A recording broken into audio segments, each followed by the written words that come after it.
As I look around my office, filled with historical papers and research notes, I prepare for an extraordinary interview. In front of me is the very embodiment of Plan B, not in the neat form of a pill, but as a speaker that carries years of reproductive technology and social transformation. This emergency contraceptive, approved by the United States Food and Drug Administration, FDA, in 1999, has observed and contributed to many events in women's history. In today's program, we learn about its evolution from a scientific experiment to a symbol of counterculture. Thank you for joining me today. Let us start with your invention and introduction.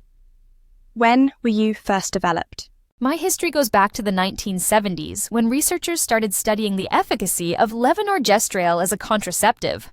Plan B begins with precision. The South Korean researcher Dr. Yoon Suk Cheon and the American Dr. James Trussell conducted pioneer studies that established that high dosages of progestin could stop pregnancy after intercourse. Studies show that I have an 85% effectiveness rate when taken within 72 hours. The FDA approved me specifically for emergency contraception in 1999, though I had been used for that purpose before the approval. United States Food and Drug Administration, 2022. According to my original FDA approval documents, I was recognized as a safe and effective option for emergency contraception, with the understanding that I work primarily by preventing ovulation. How did you evolve from your initial introduction, I ask, curious about the journey that brought you here?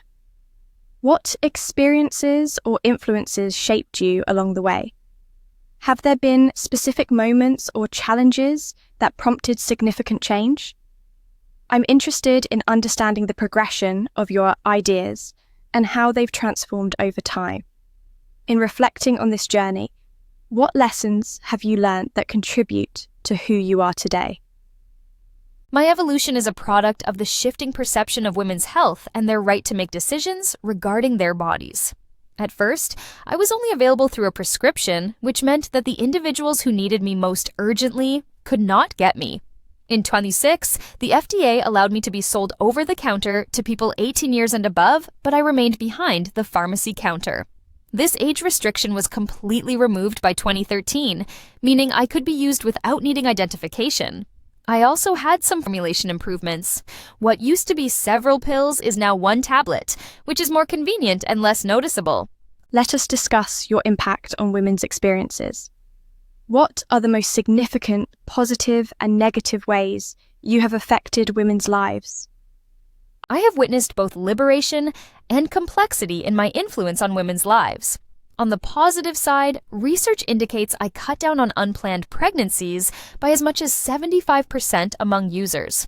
This implies that I have prevented hundreds of thousands of unintended pregnancies since 1999. I have been especially important to young women, college students, and victims of domestic violence who require birth control without their partner's consent.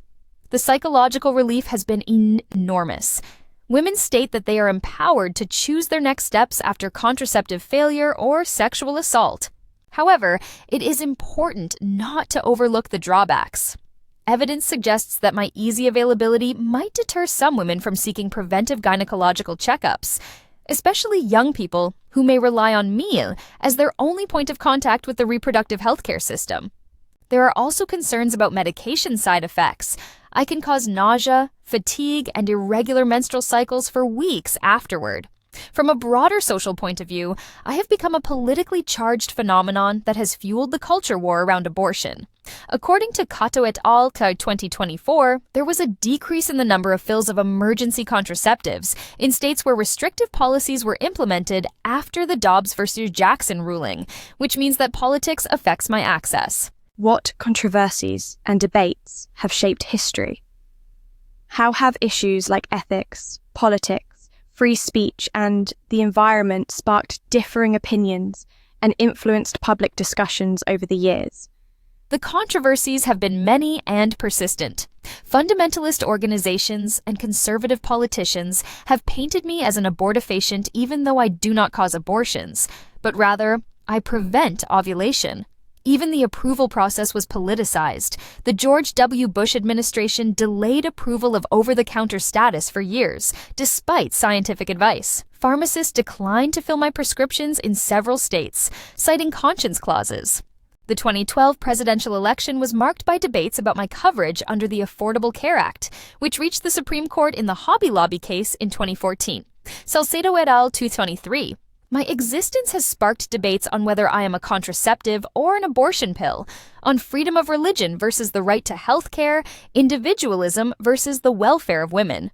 While important, such discussions have led to division among families and societies, causing stress beyond the medical field. Finally, I ask how you fit into larger social and political movements. What role did you play, and how did your experiences influence these causes?